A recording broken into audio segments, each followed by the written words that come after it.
Hi friends, ఎలా ఉన్నారండి? అందరు బాగున్నారండి? నేను కూడా చాలా బాగున్నా. మీకు అందరికీ మిలాతున్నబి పండుగ శుభాకాంక్షలు అండి. ఇదిగోండి, ఈరోజు పండగ సందర్భంగా భక్ష్యాలు చేసినాము. భక్ష్యాలు కాదు, కుడుములు అంటారేమో, మేము పూరి అంటాం. పూరన్క పూరి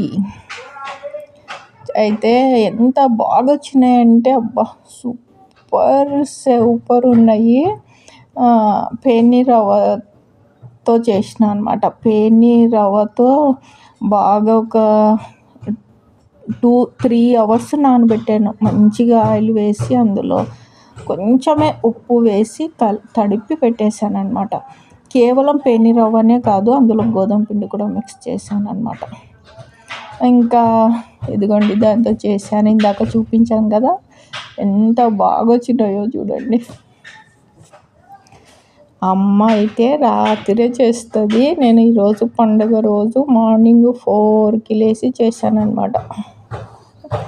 మా అమ్మ అయితే నైటే చేసి పెట్టేస్తాం మేము. అమ్మ అయితే 11-12 గంటలకి పూర్ణం చల్లార్చి, ఇంకా తర్వాత అన్నీ చేసి పడుకునేపాటికి 2 అలాగయ్యేది.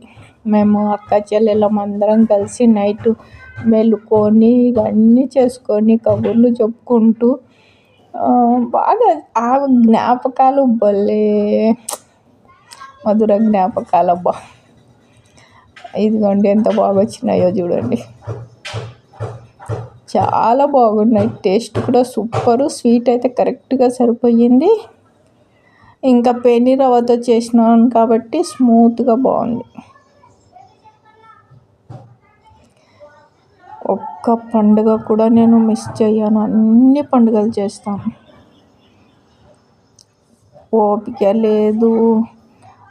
పూర్ణం ఒక్కటే చేసి సగింపులు ఇప్పిద్దాంలే, పాయసం ఒక్కటే చేసి సగింపులు ఇప్పిద్దాంలే అలా కాదు, అన్నీ చేస్తాను. పాయసం చేశాను, తర్వాత ఇవి పూరీలు చేశాను, తర్వాత వచ్చేసి bagara rice, chicken curry, dalcha, gongura, ఎన్ని ఐటెంలు చేసినాం. ఓపిక లేదు అన్న మాటనే రాకూడదు పండుగలప్పుడు. నా వల్ల కాదు, నా చేత కాదు, నేను చెయ్యలేను అని చెప్పకూడదు. అన్నీ పండుగలు సెలబ్రేట్ చేసుకోవాలి. హ్యాపీగా ఉండాలి అందరూ ఆరోగ్యంతో కోరుకుంటూ ఇది